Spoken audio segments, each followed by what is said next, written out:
After one of the most polarizing and drawn-out presidential elections in U.S. history, the race was called for Democrat Joe Biden on Saturday, despite pending lawsuits from Republican incumbent Donald Trump.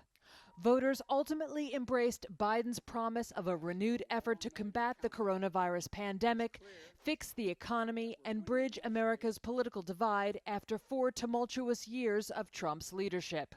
At 77, Biden became the oldest person ever to be elected to the nation's highest office and won the most votes ever cast for a president.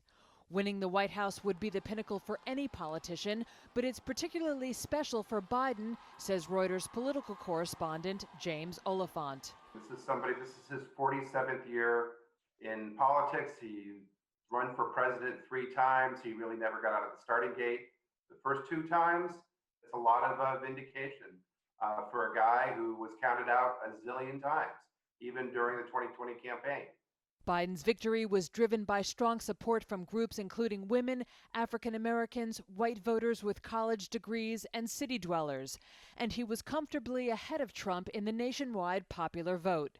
Biden, who spent more than 30 years in the U.S. Senate and served as vice president under Trump's predecessor Barack Obama, will now look for ways to bring people together as he inherits a nation in turmoil. Well, it sounds simple, but the first thing he will do is not be Donald Trump. And in that, I'm not being fanciful. I mean, he's not going to be tweeting every day.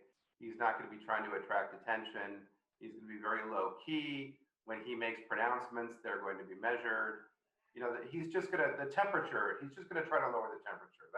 That's going to be his first move. Just not being so omnipresent in people's lives. He brings with him running mate Kamala Harris, who is the first woman, the first Black American, and the first American of Asian descent to become vice president. A lot of people are going to feel a great deal of pride when she's sworn into office, and she's going to, she's going to reflect what a lot of America looks like. And so, if you're looking at the fact that a 77-year-old white guy got elected president and think that the country is maybe moving backwards after we just had Donald Trump, well, a Vice President Harris does a lot to dispel that notion. A U.S. Senator from California, Harris has a track record of shattering glass ceilings.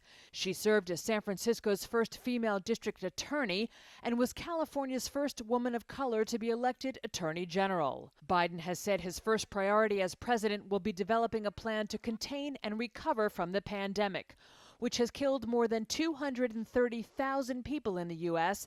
and cost millions more their jobs. He has promised to improve access to testing and, unlike Trump, to heed the advice of leading public health officials and scientists. Notwithstanding legal battles ahead, Biden and Harris are due to be sworn into office on January 20th, 2021.